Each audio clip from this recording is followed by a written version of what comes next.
Et salut les yogistes et bienvenue dans cette nouvelle vidéo. Aujourd'hui on retourne sur Edo Pro pour essayer d'avoir notre revanche avec le deck Majou. Et cette fois-ci, je vous jure, ça se passera pas de la même manière. Vous êtes prêts? C'est parti.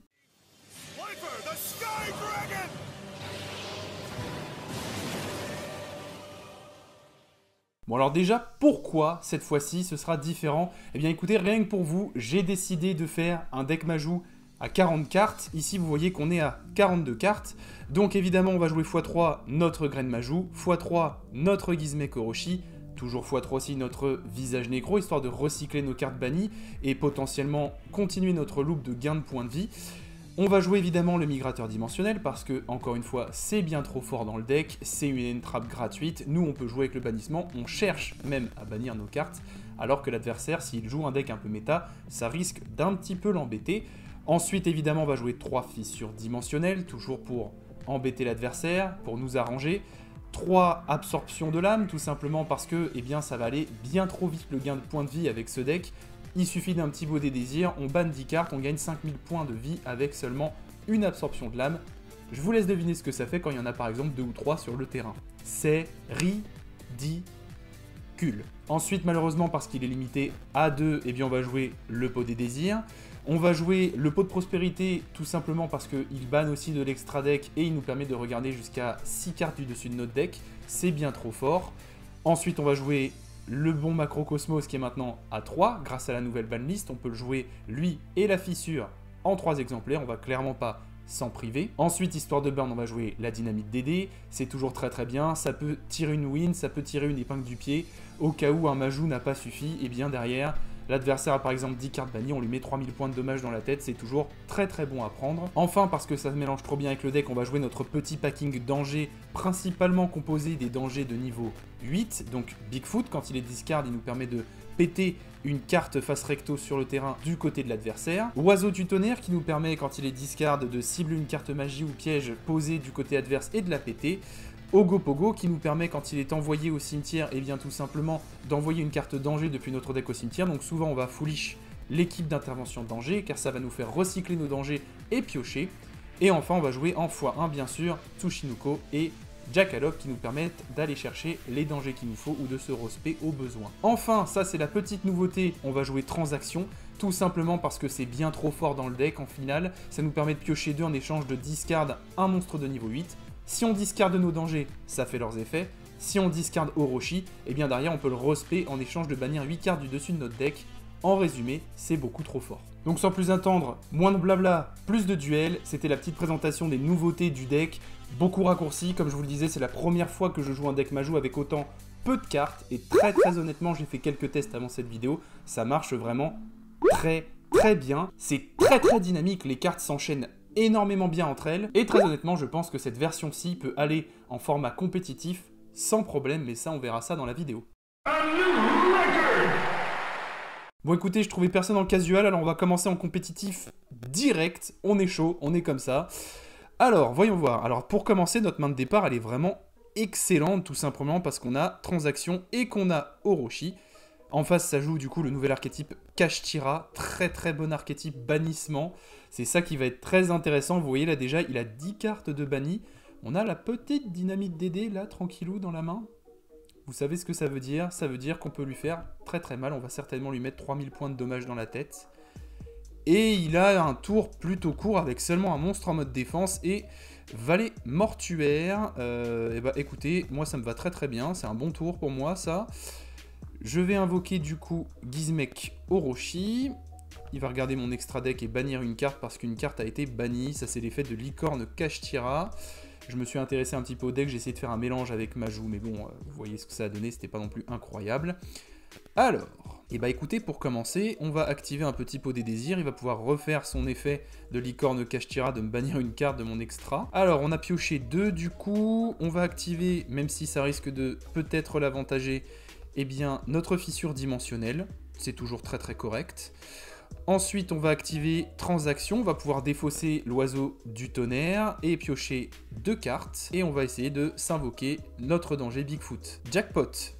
Donc là, on a danger Bigfoot qui va arriver sur le terrain. Je vais activer l'effet de danger Jackalope qui va me permettre de spé normalement un autre danger depuis le deck. Donc je crois que je vais aller chercher danger Ogopogo. Donc là, je vais invoquer spécialement l'oiseau du tonnerre parce que visiblement mon Ogopogo, je l'ai banni. Pour l'instant, ce que je vais faire, c'est activer l'effet de Gizmek Orochi qui va me permettre de bannir 3 cartes depuis mon extra deck pour péter une carte sur le terrain de l'adversaire. Donc là, j'ai pu péter Salicorne Kashtira. En échange, du coup, je vais pouvoir faire une invoque spé de mon numéro Dragublion en utilisant mes 2 dangers en mode attaque.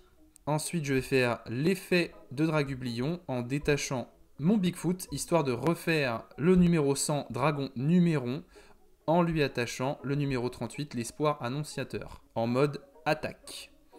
Et du coup, je vais activer tout de suite l'effet du dragon Numéron. Je vais tout simplement détacher un matériel du dragon pour lui faire gagner 1000 points d'attaque multipliés par le nombre de rangs de monstres X6 que je contrôle. Donc là, normalement, il va passer à 9000 points d'attaque, vous voyez. Normalement, là, c'est win. Je vais rentrer en battle et je vais taper à 9000. Et voilà, game très très rapide. Vous voyez du coup le potentiel assez vénère de ce deck Majou. Donc là, ce qui s'est passé, c'est tout simplement magnifique. J'ai réussi à sortir mon combo OTK avec le numéro 100 Dragon Numéron. Bon, après, je me suis un peu enflammé, hein. Il avait visiblement pas une très bonne main de départ pour faire seulement un Kashtira et ensuite seulement sa vallée mortuaire. C'était pas forcément incroyable de son côté, tandis que moi j'avais une main énorme. Le truc, c'est qu'il faut se dire que ce deck peut surprendre et surtout peut faire potentiellement assez mal à la méta, tout simplement à cause de la mécanique de bannissement. Mais ça, on verra si on tombe sur des match-up un peu plus solides. En tout cas, si on peut go second, c'est plutôt bien, parce qu'après tout, on va essayer d'OTK et on veut attaquer. Et là, je pense que du coup, eh bien, on va go second. Alors, en face, ça joue du Punk. Punk qui peut se mélanger avec beaucoup de choses. Écoutez, en main de départ, on a notre super migrateur dimensionnel, on va pas s'en priver.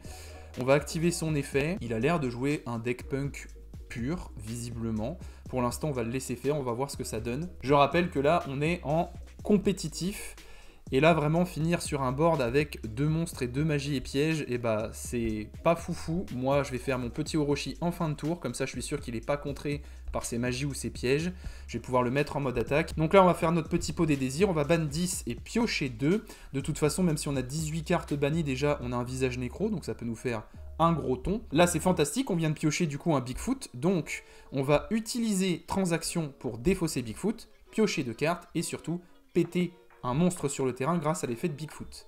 Donc on va accepter d'activer l'effet, on va péter un des 2 monstres, on va activer l'effet de Orochi pour clean le board adverse, peu importe, hop. Après je crois qu'il avait, voilà, un piège Punk, c'est bien ce que je pensais. Vous pouvez cibler un monstre à effet contrôlé par votre adversaire, annuler ses effets jusqu'à la fin du tour, puis si vous contrôlez un monstre Punk, gagnez des points de vie égaux à l'attaque d'origine du monstre ciblé, c'est vraiment pas mal. C'est vraiment pas mal, il gagne du temps comme ça. Ok, alors moi, si c'est ça, je vais jouer une petite fissure dimensionnelle, histoire que ça l'embête un petit peu. Je vais invoquer normalement mon visage nécro, parce qu'après tout, ça va devenir un assez gros ton. Voilà, un petit visage nécro à 3800 points d'attaque. On va essayer quand même de faire venir notre oiseau danger du tonnerre. Manque de bol. Bon, le seul avantage, c'est qu'on va pouvoir lui péter sa dernière carte face cachée, au cas où, comme ça. Ah! Ah! Ça, c'est très très bien joué. Bon, avant qu'elle dégage, du coup, il l'a activé sur mon visage nécro, il perd son boost d'attaque. C'est un très très bon move. En attendant, du coup, je vais essayer de faire venir Tsushinuko. Donc là, ça passe très très bien. Du coup, je vais pouvoir le faire venir en mode attaque et piocher une carte.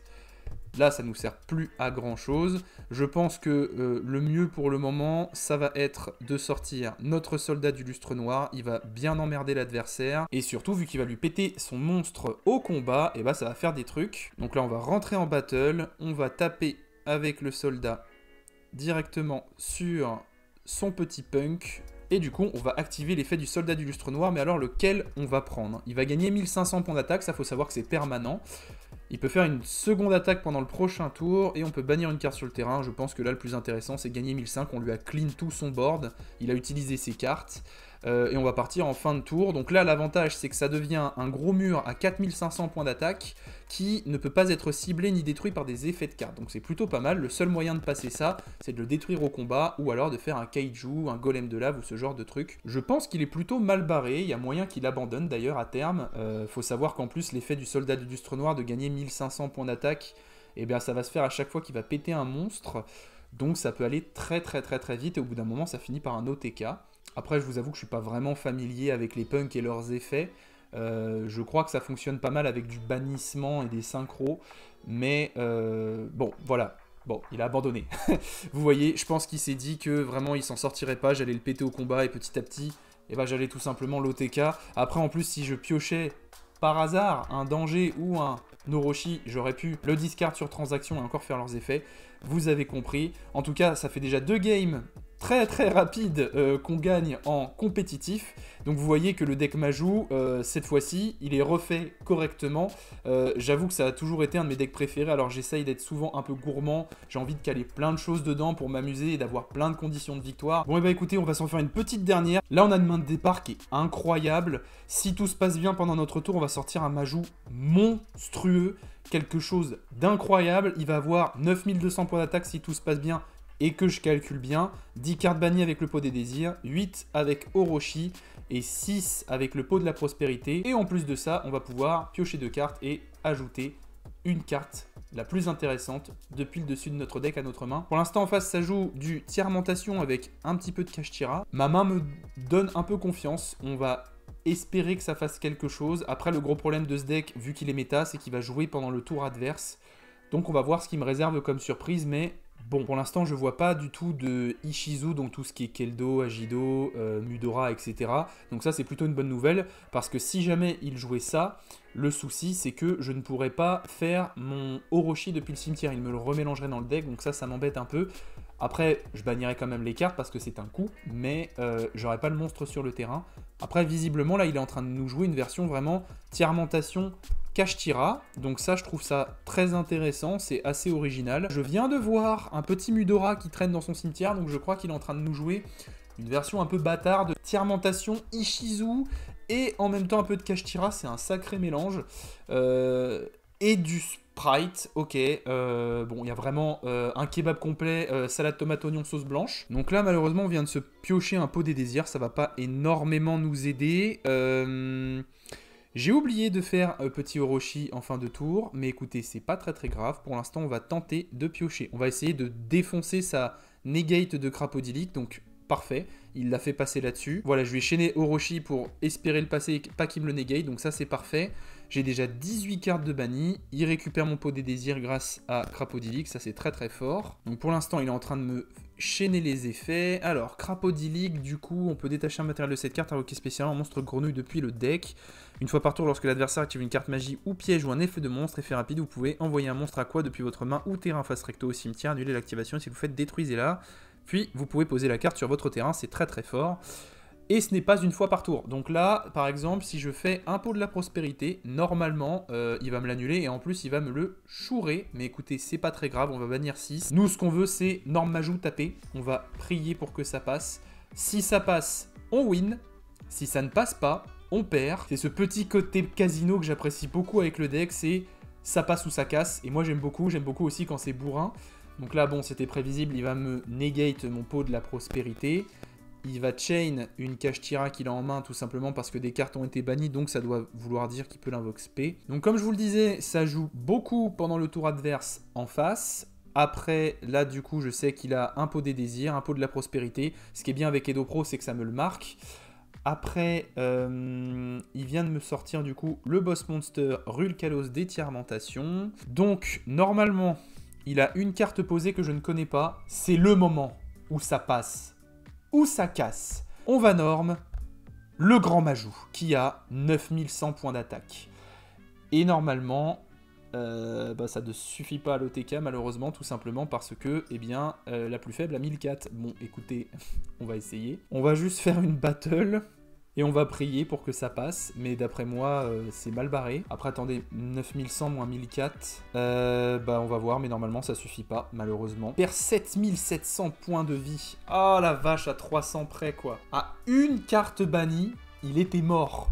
Ah, c'est vraiment dommage. Je pense que là, c'est fini pour moi, hein, malheureusement. Je vais pas survivre au prochain tour. Avec tous les effets de cartes qu'il a, en plus, il va pouvoir énormément piocher grâce aux 2 pots qu'il m'a récupérés.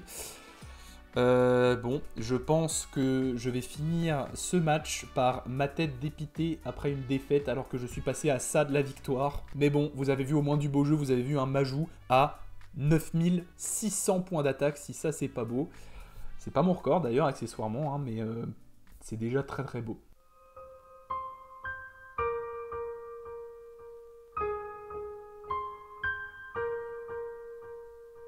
Bon et ben voilà, écoutez, on finit par du 3-3, 3 victoires, 3 défaites, c'est assez équilibré, on s'en sort en tout cas bien mieux que la dernière fois. Messieurs, dames, vous voyez cette tête de vainqueur, elle a légèrement oublié que au montage on ne gardait pas tous les matchs, sinon la vidéo ferait littéralement 1 heure. J'ai coupé 3 matchs sur 6, j'ai gardé 2 victoires et 1 défaite. Mais en tout cas, comme ça, vous avez l'explication de ce faux raccord. Voilà, voilà. Donc moi, je suis très très content de cette version du deck. Là, vous avez pu voir que ça a quand même fait des trucs. C'est rapide et ce qui est surtout très très drôle, c'est vraiment du 50-50. Ce score du coup de 3-3 le reflète bien, c'est ça passe ou ça casse encore une fois. Donc écoutez, si cette vidéo vous a plu, eh bien n'hésitez pas à vous abonner à cette chaîne, à activer la cloche des notifications, à laisser évidemment un petit like.